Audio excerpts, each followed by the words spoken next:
आजकल हम पढ़ रहे हैं एशिया महाद्वीप के अंदर आने वाले देशों के बारे में। कोशिश कर रहा हूँ कि जिस भी देश में कोई भी छोटी से छोटी चीज़ है वो भी आपको बताई जाए। तो आज हम एशिया महाद्वीप के अंदर आने वाले कुछ और देशों के बारे में देखते हैं। तो सबसे पहले हम बात करते हैं म्यांमार के बारे में। तो म्यांमार को जो है वो पहले बर्मा नाम से जाना जाता था। म्यांमार की जो प्राचीन राजधानी थी वो रंगून थी, लेकिन अभी म्यांमार की जो नई राजधानी है वो है नाइपियाडो। तो याद रखना, म्यांमार की प्राचीन राजधानी रंगून थी, लेकिन अभी जो नई राजधानी बनाई गई है वो नाइपियाडो म्यांमार की नई राजधानी। म्यांमार भारत शासन अधिनियम 1935 के तहत भारत से अलग हुआ था। तो अंग्रेजों ने जो है वो भारत शासन अधिनियम के तहत 1935 को भारत से म्यांमार को अलग कर दिया था, क्योंकि अंग्रेज जानते थे कि हमें जो है वो भारत और एशिया से कभी भी अभी निकलना पड़ सकता है, तो क्यों ना निकलने से पहले भारत के टुकड़े टुकड़े कर दिया जाए। तो ये रणनीति के तहत भारत जो है वो भारत से म्यांमार को अलग किया था। म्यांमार में बात करें तो म्यांमार में बौद्ध धर्म को मानने वाले अधिक लोग रहते हैं।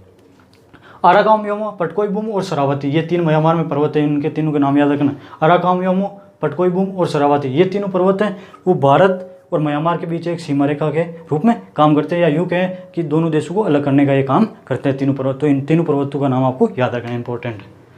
भारत के कोको द्वीप को जवाहरलाल नेहरू ने म्यांमार को गिफ्ट में दे दिया था। तो ये कोको द्वीप है वो अंडमान निकोबार द्वीप के ऊपर स्थित एक द्वीप है।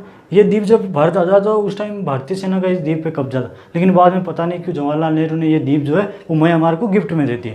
अभी इसका खामियाजा भारत को भुगतना पड़ रहा है। क्यों भुगतना पड़ रहा है? तो चीन जो है ना वो वहाँ पे सैटेलाइट लगा दिया, अपना रडार ला के लगा दिया। इससे क्या होता है, भारत का जो कलाम द्वीप है जिसे मिसाइल परीक्षण किया जाता है, यह सतीश धवन केंद्र है जहाँ से रॉकेट लॉन्चर भारत करता है, उससे उस पर वो आराम से नज़र बनाए हुआ है चीन। तो ये भारत के लिए खतरा बना हुआ है।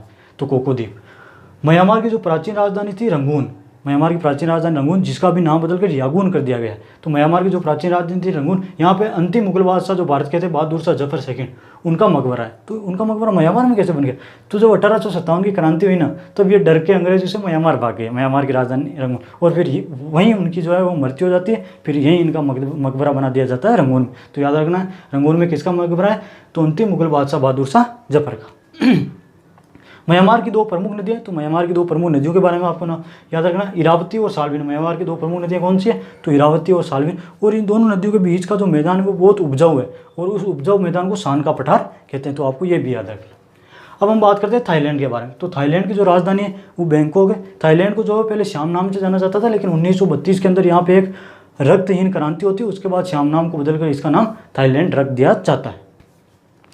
थाईलैंड जो है वो सफ़ेद हाथियों इलेक्ट्रॉनिक सामानों के लिए प्रसिद्ध है। तो थाईलैंड किसके लिए प्रसिद्ध है? एक तो सफ़ेद हाथियों के लिए, दूसरे इलेक्ट्रॉनिक सामानों के लिए। क्यों? क्योंकि इलेक्ट्रॉनिक सामान यहाँ पे सस्ते, सुंदर और टिकाऊ मिलते हैं, इसलिए पूरी दुनिया में इनके इलेक्ट्रॉनिक सामान प्रसिद्ध है। लेकिन भारत सरकार ने इनके इलेक्ट्रॉनिक सामानों पर प्रतिबंध लगा रखा है। क्यों लगा रखा है? क्योंकि भारत सरकार वो है जो है वो अपने इलेक्ट्रॉनिक्स मार्केट को ऊपर उठाना चाहती है। यदि थाईलैंड के यहाँ पे आएंगे इलेक्ट्रॉनिक सामान तो वो सस्ते होंगे, तो भारत के सामानों को कौन खरीदेगा? इसलिए भारत सरकार ने इनके सामानों को प्रतिबंध लगा रखा है भारत में। थाईलैंड जो है वो एक करा नहर बना रहा है। तो थाईलैंड करा नहर की क्या जरूरत पड़ी, क्यों बना रहा है?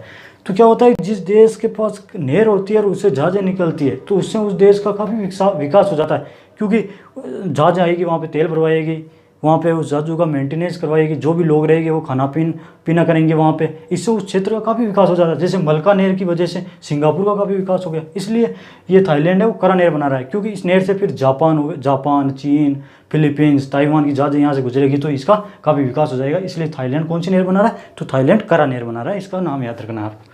थाईलैंड में सबसे बड़ी नदी है मेकांग नदी, जो कि चीन से गुजरती है, चीन से आती है। तो याद रखना थाईलैंड की सबसे बड़ी नदी कौन सी है? तो मेकांग नदी थाईलैंड की सबसे बड़ी नदी। थाईलैंड के बारे में कुछ रोचक चीज़ें और बताता हूँ मैं आपको। थाईलैंड को जो राजा होता है उसे राम कहा जाता है, और जो राजा जिस निवास स्थान में रहता है उस निवास स्थान को कहा जाता है अयोध्या, जो कि इस थाईलैंड की राजधानी बैंकॉक से लगभग 40-50 किलोमीटर दूर स्थित है।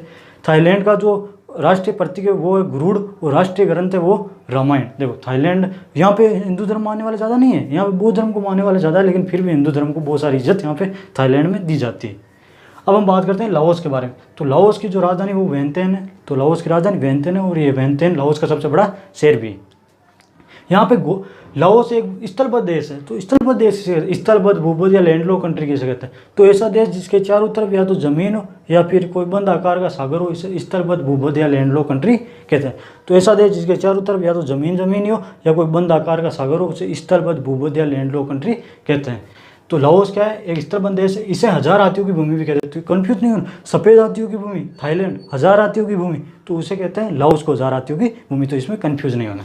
गोल्डन ट्राइंगल यानी स्वर्णिम त्रिभुज किसे कहते हैं, तो मेकांग नदी जो कि चीन से आती है, इस नदी के जल को लेकर लाओस, थाईलैंड और म्यांमार इन 3 देशों के बीच में विवाद है, उसे गोल्डन ट्राइंगल कहते हैं। जैसे भारत और पाकिस्तान के बीच सिंधु नदी को लेकर नहीं है क्या, कहते हैं कभी पाकिस्तान कह देता है सिंधु नदी से आप पानी ज़्यादा छोड़ देते हो, कभी कहते देता है कम छोड़ देते हो, कभी कहता है आप बांध बना रहे हो। तो इसी प्रकार इन तीनों देशों में इस मेकांग नदी के जल को लेकर विवाद बना हुआ है, उसे गोल्डन ट्राइंगल कहते हैं। तो इस गोल्डन ट्राइंगल इंपॉर्टेंट है, याद रखना। अब हम लाओस के कुछ पर्वत और पठार के बारे में देखते। तो लाओस का सबसे बड़ा पठार है फू बिया, तो याद रखना लाओस का सबसे बड़ा पर्वत कौन सा है, तो फू बिया। पठार की बात करें तो यांगकांग जो पठार है वो लाओस के उत्तरी भाग में स्थित है, और जो बोलवेन पठार है वो लाओस के दक्षिणी क्षेत्र में अवस्थित है। अब हम बात करते हैं कंबोडिया के बारे में। तो कंबोडिया की जो राजधानी वो नामपेन है, तो कंबोडिया की राजधानी नामपेन है। मेकांग नदी कंबोडिया को 2 भागों में बांटती है, तो मेकांग जो नदी है वो कंबोडिया को 2 भागों में बांटती है। और टोनले सप इंपॉर्टेंट वन याद रखना कि कंबोडिया की सबसे बड़ी झील कौन सी है, तो टोनले जो सप झील है वो कंबोडिया की सबसे बड़ी झील है, तो इसका आपको नाम याद रखना। यहाँ अंकोरवाट का मंदिर है जिसको सूर्यवर्मन ने बनाया, तो कंबोडिया के अंदर किसका मंदिर है, तो अंकोरवाट का मंदिर है जिसे सूर्यवर्मन ने बनाया था। तो आई होप कि ये चीज़ें आपको समझ में आई होगी। कोशिश अगले वीडियो में बात करेंगे एशिया महाद्वीप के बाकी बचे हुए देशों के बारे में। तब तक के लिए जय हिंद। आप लीजिए इसका स्क्रीन शॉट।